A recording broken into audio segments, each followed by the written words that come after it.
L'Everest se nomme Chomolama en tibétain, soit mer sacrée. Protéger Chomolama participe à protéger notre mère, la Terre.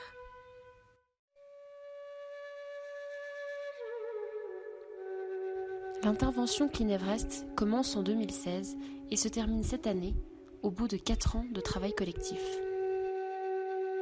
Le système de nettoyage et de gestion des déchets mis en place par l'équipe de Clean Everest a été repris avec succès par les autorités locales dépendant du Bureau national du sport qui s'en occupe à présent entièrement.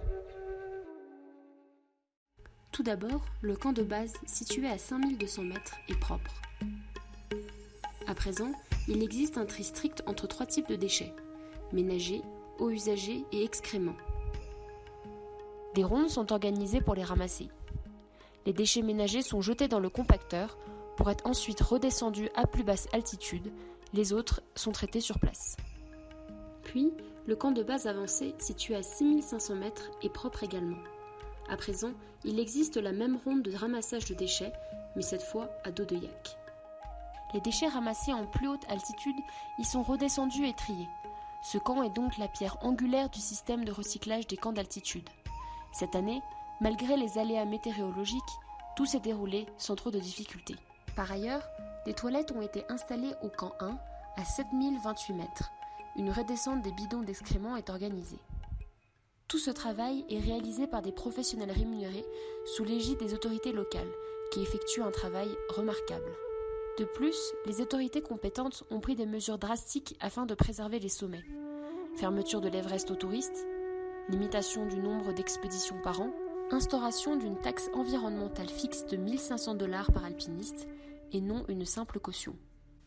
Par ailleurs, dans le cadre d'une opération Cash for Trash, une rémunération calculée au kilo est attribuée aux professionnels de la montagne tibétains et sherpas népalais qui ramènent les déchets situés au-dessus de 6500 mètres. Cette année, l'opération a été de nouveau coordonnée par Tashit Sering, guide tibétain de montagne et photographe.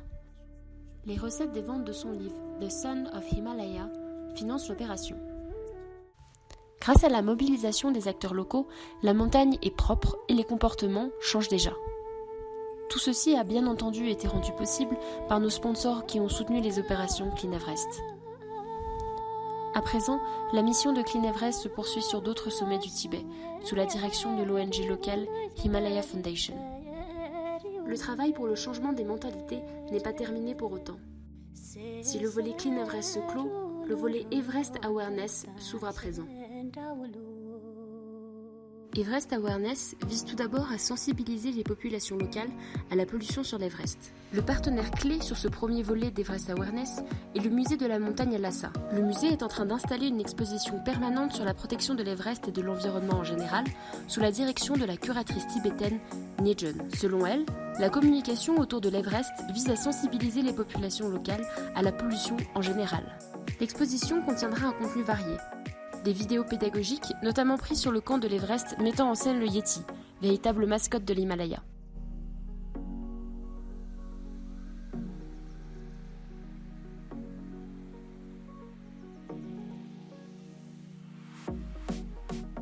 Des ateliers pédagogiques, création de robes de haute couture avec les déchets de l'Everest par la curatrice tibétaine Nejun, également styliste, ainsi que par des étudiants de l'Université du Tibet.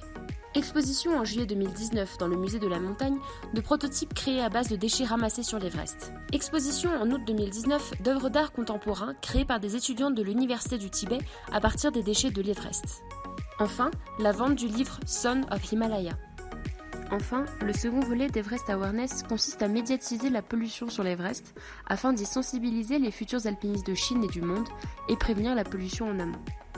Cette médiatisation se fait au niveau national, notamment auprès du public chinois, mais également au niveau international via des interviews, articles de presse et interventions radio sur le projet. Après de nombreux efforts, notre montagne a enfin retrouvé sa pureté originelle. Il s'agit à présent de la maintenir ainsi. Le sort de l'eau en Asie en dépend.